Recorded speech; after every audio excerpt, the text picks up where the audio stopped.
দর্শক, আজ আমরা দেখব কিভাবে ওবিএস স্টুডিও ব্যবহার করে একটি পাওয়ার পয়েন্ট প্রেজেন্টেশন এবং আপনার ভিডিও সহ একটি ক্লাস তৈরি, রেকর্ড কিংবা স্ট্রিমিং করতে পারেন।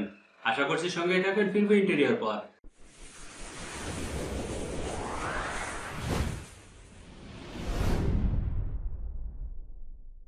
ধন্যবাদ আমার এই বিরক্তিকর ইন্টারভিউটি দেখার জন্য। আগামীতেও দেখতে চ্যানেলটিকে সাবস্ক্রাইব করে রাখুন এবং পাশে থাকা বেল আইকনটিতে একটি ক্লিক দিন। আর যদি ইতিমধ্যে এই কাজটি করে থাকেন তাহলে অসংখ্য ধন্যবাদ। তো দর্শক, যেটি বলছিলাম সেটি হলো যে ওবিএস স্টুডিও ব্যবহার করে কিভাবে একটি পাওয়ার পয়েন্ট প্রেজেন্টেশন সহ আপনার ভিডিও দিয়ে একটি ক্লাস তৈরি করতে পারবেন এবং সেই ক্লাসটিকে আপনি আপনার পিসিতে রেকর্ড কিংবা আপনি ফেসবুকে লাইভ স্ট্রিমিং করতে পারবেন, কিংবা একই সাথে রেকর্ড এবং ফেসবুকে লাইভ স্ট্রিমিং করতে পারবেন। তো আসুন দেখি কাজটি কিভাবে করা যায়। কাজটি করার জন্য অবশ্যই আপনার পিসিতে ইনস্টল থাকতে হবে ওবিএস স্টুডিও। তবে আজকে আমি যে কাজটি আপনাদেরকে দেখাবো সেটি অবশ্যই ওবিএস স্টুডিও 26.0.2 ভার্সনের। এর নিচের যে ভার্সনগুলো রয়েছে 25.0.4 কিংবা 25.0.8, এই ভার্সনগুলিতে কিন্তু সব ধরনের ফ্যাসিলিটি পাওয়া যায় না। বিশেষ করে আজকে যে কাজটি আমি দেখাবো সেই কাজটির ক্ষেত্রে কিন্তু এই 26.0.2 এই ভার্সনটি বেশ কিছু অ্যাডভান্টেজ উঠে আসবে। কাজে আপনাদের যাদের পিসিতে 25.0.4 কিংবা 8 এই ভার্সনগুলো রয়েছে সেগুলোকে আনইনস্টল করে ফেলুন, কিংবা সেটিকে 26.0.2 এই ভার্সন দ্বারা আপগ্রেড করে ফেলুন। তো আমরা চালু করে ফেললাম ওবিএস স্টুডিও। এখন আমরা যে কাজটি করব সেটি হলো যে একটি পাওয়ার পয়েন্ট প্রেজেন্টেশন এবং সেই প্রেজেন্টেশনের পাশে থাকবে আপনার ভিডিও, দুটি মিলে কিভাবে সুন্দর একটি ক্লাস তৈরি হতে পারে আমরা সেই কাজটি দেখব। তো কাজটি করার জন্য আমরা আসলে সম্পূর্ণ নতুন একটি সিন কালেকশন নিয়ে কাজ করব। সেজন্য আমরা ক্লিক করলাম সিন কালেকশন, তারপর নিউ। আমরা বললাম যে আমরা এইটির নাম দিলাম হচ্ছে পাওয়ার পয়েন্ট ক্লাস। এই দেখছেন যে সিন কালেকশনের উপর এখানে লেখা হয়ে গেছে scene collection power point class. এখন আমরা একটা সিন নিয়েই কাজ করব, বেশি সিন আমাদের দরকার নেই। সো একটা সিন নিয়ে আমরা কাজ করতে পারি। সেই সিনের মধ্যে আমরা কিছু সোর্স নেব। তো সোর্স হিসেবে আমরা ব্যবহার করব হচ্ছে একটি পাওয়ার পয়েন্ট প্রেজেন্টেশন রাখার একটা ব্যবস্থা করব।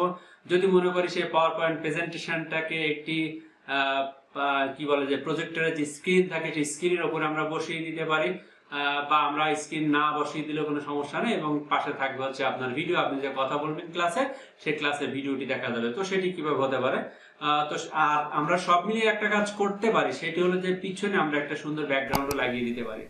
তো প্রথমেই আমরা যখন ব্যাকগ্রাউন্ডে কাজে লাগাবো তখন ব্যাকগ্রাউন্ডের জন্য একটা সোর্স নিই আমরা। তো ব্যাকগ্রাউন্ড হিসেবে আমরা একটা সোর্স ব্যবহার করব, সেটা হচ্ছে ইমেজ। তো আমরা এটা লিখলাম ব্যাকগ্রাউন্ড, আমরা ওকে করে দিলাম। তো যে কোনো ছবি আপনি কাজে লাগাতে পারেন, সেজন্য আমরা ব্রাউজ ক্লিক করে একটা ছবি দেখব। যদি আমরা ব্যাকগ্রাউন্ডে এরকম একটি ছবিকে লাগিয়ে দিতে চাই, তো আমরা এটা নিলাম। ব্যাক স্ক্রিনটা এসে গেল। এখন আমরা যে কাজটি করব সেটা হচ্ছে যে একটা কর্নার ধরে আমরা এটাকে টেনে বড় করে দেব, কিন্তু ডান সাইডে এখন একটু বাকি রয়েছে। তো সেজন্য আমরা শিফট চেপে ধরে এই সাইডটা টেনে স্ক্রিনটা আমরা ফুলফিল করে দিলাম। এখন আমরা এই স্ক্রিনের উপরে যদি একটি প্রজেক্টর স্ক্রিন লাগাতে চাই, তাহলে আমরা আবার অ্যাড ক্লিক করে আবার একটা ইমেজ নিলাম, নিয়ে আমরা বললাম যে স্ক্রিন, ওকে করলাম। ওকে করার পর আমরা ব্রাউজ করে একটা প্রজেক্টর স্ক্রিন আমরা এখানে বসিয়ে দিতে চাই। তো প্রজেক্টর স্ক্রিনটা বসিয়ে দেওয়ার জন্য আমরা এটাকে যদি একটু এরকম ছোট করে এখানে বসিয়ে দিই, এই সাইডে একটা প্রজেক্টর স্ক্রিন থাকবে। আপনি প্রজেক্টর স্ক্রিন ছাড়াও কিন্তু কাজটি করতে পারেন, কিন্তু প্রজেক্টর স্ক্রিন ব্যবহার করলে আপনার কাজটা কিন্তু আরো সুন্দর হবে। হ্যাঁ, তো সেই জন্য আপনি এরকম একটা প্রজেক্টর স্ক্রিন বসিয়ে দেবেন। তো প্রজেক্টর স্ক্রিন বসিয়ে দিলাম। এখন আমরা এর উপরে কি করব, একটা পাওয়ার পয়েন্ট প্রেজেন্টেশনকে বসিয়ে দেবো। তো সেই জন্য আমরা কি কাজ করব, আপাতত ওবিএসটাকে একটু মিনিমাইজ করে দিই। আমি যে পাওয়ার পয়েন্ট প্রেজেন্টেশনটিকে নিয়ে কাজ করব, সেই পাওয়ার পয়েন্ট প্রেজেন্টেশনটিকে আমি এখন সামনে নিয়ে আসবো। পাওয়ার পয়েন্ট প্রেজেন্টেশনটি চালু করলাম। চালু করার পর এখানে আমাদের একটি সেটিংস একটু পরিবর্তন করে নিতে হবে, সেটি হচ্ছে স্লাইড শোতে ক্লিক করে সেট আপ স্লাইড শো এর মধ্যে যে ব্রাউজড বাই অ্যান ইন্ডিভিজুয়াল উইন্ডো, এই রেডিও বাটনটিতে চেক মার্ক দিয়ে আপনি এটাকে ওকে করে দিবেন। ওকে করে দিয়ে আপনি পাওয়ার পয়েন্ট প্রেজেন্টেশনটাকে চালু করে দিন। সো পাওয়ার পয়েন্ট প্রেজেন্টেশনটা চালু হলো, যেহেতু আমরা ব্রাউজ বাই ইন্ডিভিজুয়াল উইন্ডোতে এটা চালু করেছি, সেহেতু নিচে কিন্তু আমরা টাস্ক বারটি দেখতে পাচ্ছি। এই টাস্ক বারকে এখন যে ওবিএস স্টুডিও রয়েছে সেটিকে আমরা এখন সামনে নিয়ে আসি। তো পাওয়ার পয়েন্ট প্রেজেন্টেশনটাকে আমরা একটা ইন্ডিভিজুয়াল উইন্ডোতে ওপেন করেছি। এখন পাওয়ার পয়েন্ট প্রেজেন্টেশনটাকে এখন এখানে নিয়ে আসার জন্য আমরা সোর্স হিসেবে একটি উইন্ডো ক্যাপচার নেব। লিখলাম পাওয়ার পয়েন্ট, লিখে আমরা ওকে করলাম। দেখেন যে পাওয়ার পয়েন্ট প্রেজেন্টেশন এখানে দেখা যাচ্ছে। এখানে পাওয়ার পয়েন্ট লিখে দেওয়ার কারণে কিন্তু আসেনি, আসলে ওটা আমি ওই যে সোর্সটার একটা নাম দিয়েছি পাওয়ার পয়েন্ট। আর যেহেতু পাওয়ার পয়েন্টটিকে উইন্ডো ইন্ডিভিজুয়াল উইন্ডোতে ওপেন করেছি, যে কারণে কিন্তু আসলে ওই উইন্ডো ক্যাপচার নেওয়ার কারণে এখানে কিন্তু চলে এসেছে। তো আমরা এখন এটাকে ওকে করে দিই। ওকে করে দেওয়ার পর আমরা যেটা দেখতে পাচ্ছি যে পাওয়ার পয়েন্ট প্রেজেন্টেশনটির দুই পাশে কিছু কালো অংশ রয়েছে। আপনারা যদি সরাসরি কেউ PowerPoint 2013 তার উপরের কোন ভার্সনে সরাসরি পাওয়ার পয়েন্ট প্রেজেন্টেশন তৈরি করেন, তাহলে সেক্ষেত্রে এই দুই পাশে এই যে কালো অংশটুকু থাকবে না। যেহেতু আমার এটা পাওয়ার পয়েন্ট 2010 দিয়ে করা, সেই কারণে এটি স্লাইড শো মোডে গেলে দুই সাইডে একটু ব্ল্যাক স্ক্রিন আসে। সো আপনাদের যদি দুই পাশে ব্ল্যাক না আসে তাহলে সেটা তো আপনাদের জন্য বেটার। তো যদি ব্ল্যাক আসে তাহলে ব্ল্যাকটুকুকে বাদ দেওয়ার জন্য আমরা যেটা কি করব, আমরা এখন অল্টার চেপে ধরে এই পাশের এই যে অংশটুকু অল্টার চেপে ধরে অংশটুকু ক্রপ করে দিলাম। আবার অল্টার চেপে ধরে এই পাশের অংশটুকুকে টেনে ক্রপ করে নিয়ে আসলাম, এবং নিচে যে লাল একটু অংশ রয়েছে সেটা আমরা অল্টার চেপে ধরে এটিকেও ক্রপ করে দিলাম।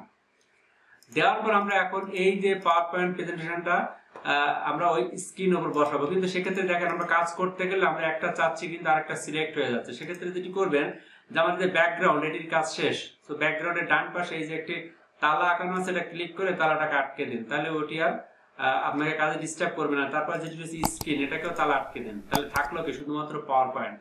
তো পাওয়ার পয়েন্ট আমরা দেখছি যে বাম পাশে আরেকটু কালো রয়েছে। তো সেক্ষেত্রে পাওয়ার পয়েন্টের উপরে ক্লিক করে আমরা শিফট চেপে বাম পাশ থেকে আর একটুখানি কমিয়ে দিলাম। এখনো হয়নি, আমরা আরেকটু কমিয়ে দিই, অল্টার চেপে ধরে বাম পাশ থেকে আরেকটু কমিয়ে দিলাম। তো দেখেন যে আর কোনো পাশে কালো অংশ নেই। এখন এই পাওয়ার পয়েন্টটাকে এখানে রেখে আমরা একটু এটাকে একটু ছোট করে দিলাম, দিয়ে জাস্ট ওই স্ক্রিনের মধ্যে বসিয়ে দিলাম। দেখেন এখন বিষয়টা কত সুন্দর দেখা যাচ্ছে, মনে হচ্ছে যে এটি একটা প্রজেক্টের স্ক্রিনের উপরে পাওয়ার পয়েন্টটা চলছে। তো এই সুন্দরটা নির্ভর করছে কিন্তু আপনার দৃষ্টিভঙ্গির উপর, আপনি কিভাবে কি করবেন। তো এখন আমাদের এই কাজটি হয়ে গেল। এখন আমরা যেটি করব, এই পাওয়ার পয়েন্টের যে পাশে যে লকটি আছে সেটা আপনি বন্ধ করে দেন, তাহলে এখানে আর কোনো কিছুই করবে না।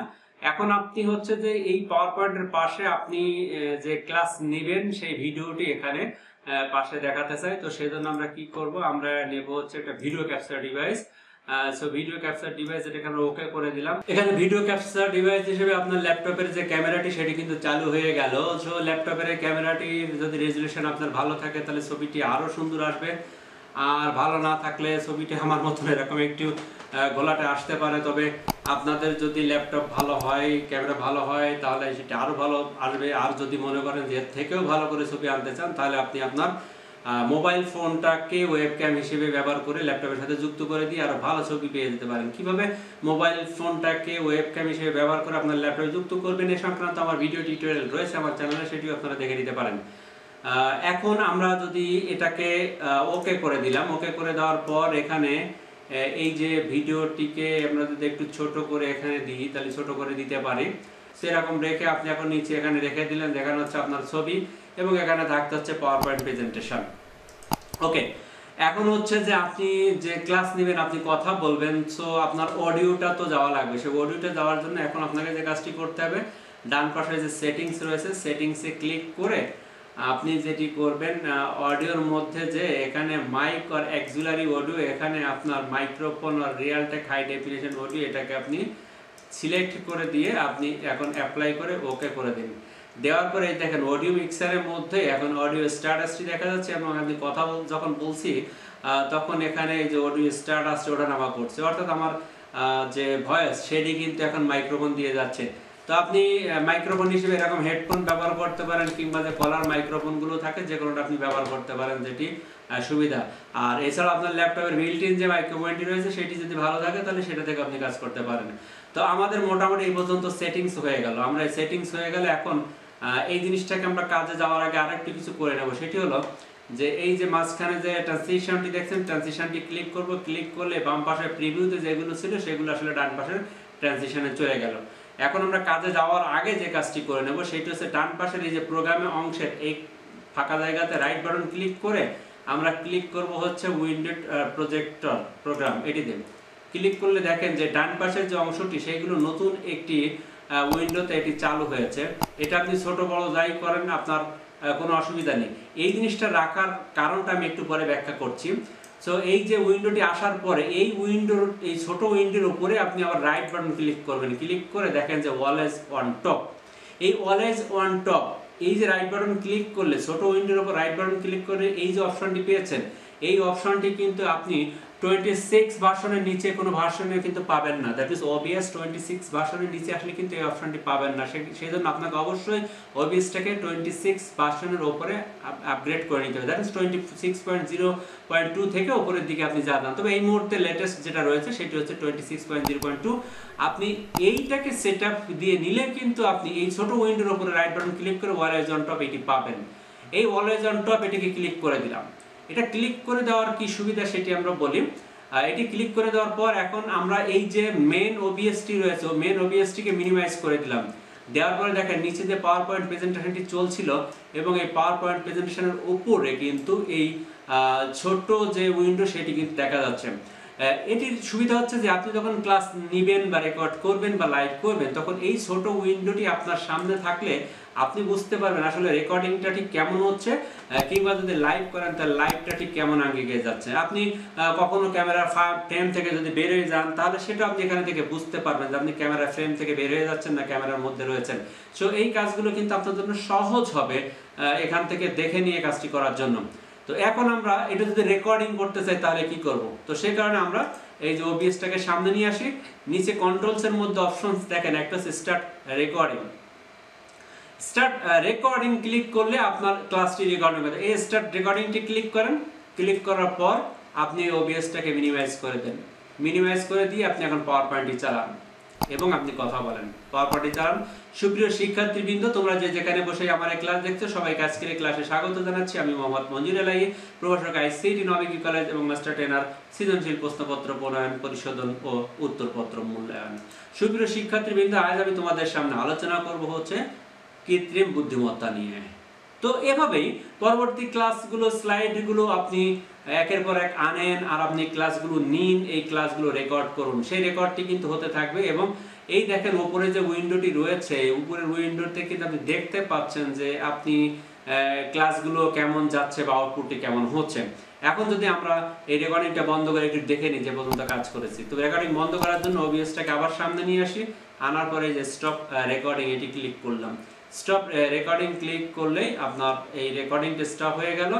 আমরা যদি এগুলোকে সব মিনিমাইজ করে দিই, মিনিমাইজ করে দেওয়ার পর আমরা এক্সপ্লোরারে যাই এবং এই রেকর্ডিংটা ভিডিওজের মধ্যেই কিন্তু আসলে অবস্থান করবে, এই যে ভিডিওজের মধ্যে।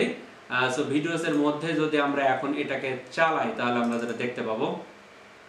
সুপ্রিয় শিক্ষার্থীবৃন্দ, তোমরা যে যেখানে বসে আমার এই ক্লাস দেখছো সবাইকে আজকের এই ক্লাসে স্বাগত জানাচ্ছি। আমি মোহাম্মদ মঞ্জুর এলাহি, প্রভাষক ICT নবীন কলেজ এবং মাস্টার ট্রেনার সৃজনশীল প্রশ্নপত্র প্রণয়ন, পরিশোধন ও উত্তরপত্র মূল্যায়ন। সুপ্রিয় শিক্ষার্থীবৃন্দ, আজ আমি তোমাদের সামনে আলোচনা করব হচ্ছে কৃত্রিম বুদ্ধিমত্তা নিয়ে। তো আমরা যেটা দেখলাম যে আমরা যে কাজটুকু করলাম সেই কাজটুকু কিন্তু এখানে রেকর্ডিং হয়ে গিয়েছে। আপনি এই রেকর্ডিংটি চাইলে পরবর্তীতে ফেসবুকে আপলোড দিতে পারেন কিংবা এই OBS ব্যবহার করে পরবর্তীতে রেকর্ডেড এই জিনিসটাকেও কিন্তু আপনি লাইভে দিতে পারবেন। আবার একই সাথে যে কাজটি করতে পারবেন সেটি হলো যে আপনি এই ক্লাসটিকে সরাসরি লাইভেও দিলেন এবং তার একটি অংশ আপনি রেকর্ডিং করে রাখলেন। সেই কাজটি করার জন্য উপরে যে স্টার্ট স্ট্রিমিং, এই স্টার্ট স্ট্রিমিং ক্লিক করে আপনি ক্লাসটিকে সরাসরি লাইভে দিয়ে দেবেন। আবার একই সাথে স্টার্ট রেকর্ডিং ক্লিক করে দিলে ক্লাসটা স্ট্রিমিংও হবে, রেকর্ডও হবে। কিভাবে ক্লাসটি স্ট্রিমিং করতে হয় সেজন্য আমার আরও টিউটোরিয়াল রয়েছে কিভাবে এই ফেসবুকে OBS দিয়ে লাইভ স্ট্রিমিং করতে হয়। সেই টিউটোরিয়ালটি দেখে নেবেন যে কিভাবে স্ট্রিমিং করতে হয় আর কিভাবে রেকর্ডিং করতে হয় সেটারও টিউটোরিয়াল রয়েছে। তারপর আজকে আমরা দেখে নিলাম এই রেকর্ডিং এবং স্ট্রিমিং এই দুইটা কিন্তু একই সাথে করা যায়, একটা ক্লিক করলেই কিন্তু দুইটি কাজ হয়ে। তো স্ট্রিমিং এবং রেকর্ডিং করার সময় আপনি স্টার্ট স্ট্রিমিং ক্লিক করে স্টার্ট রেকর্ডিং ক্লিক করে দিলে আপনার স্ট্রিমিংও হবে, রেকর্ডও হবে। এই জিনিসটি আপনি আলাদা আলাদাভাবে ক্লিক করে করতে পারবেন। আবার একই সাথে আপনি স্টার্ট স্ট্রিমিং ক্লিক করলে সেটি যখন স্ট্রিমিং হয়ে যাবে অটোমেটিক রেকর্ডও হয়ে যাবে। তো সেটার জন্য আমাদের সেটিংসে যে একটা সেটিংস পরিবর্তন করে দিয়ে আসতে হবে। সেটিংস ক্লিক করে জেনারেলের মধ্যে এই দেখেন রয়েছে automatically record when streaming, automatically record when streaming. এইটাকে দিয়ে আপনি যখন ওকে করে দেবেন, অ্যাপ্লাই ওকে, যখনই আপনি এই স্টার্ট স্ট্রিমিং ক্লিক করবেন তখন এই দেখেন অটোমেটিক্যালি এখানে নিচে লেখা উঠেছে স্টপ রেকর্ড। এর অর্থ হচ্ছে সে রেকর্ডিংও শুরু করে দিয়েছে। তার মানে আপনি স্টার্ট স্ট্রিমিং ক্লিক করার সাথে সাথে সে রেকর্ডিং অটোমেটিক শুরু করে দেবেন। আর কিভাবে স্ট্রিমিং কি নিয়ে OBS এ এই ক্লাসটিকে স্ট্রিম করবেন সেটির জন্য বলেছি আমার রয়েছে আলাদা একটি টিউটোরিয়াল, কিভাবে OBS দিয়ে ফেসবুকে লাইভ করা যায় সেই টিউটোরিয়ালটি আপনারা দেখে নেবেন। তো দর্শক, এই ছিল আজকে ছোট্ট একটি টিউটোরিয়াল। আশা করছি এই টিউটোরিয়ালটি ছোট্ট হলেও এটি আপনাদের অনেক বড় সমস্যার সমাধান করে ফেলতে পারে। দেখা হবে আবার অন্য কোনো দিন অন্য কোনো বিষয়ে টিউটোরিয়াল নিয়ে। সেই পর্যন্ত সবাই ভালো থাকুন, সুস্থ থাকুন। আল্লাহ হাফেজ।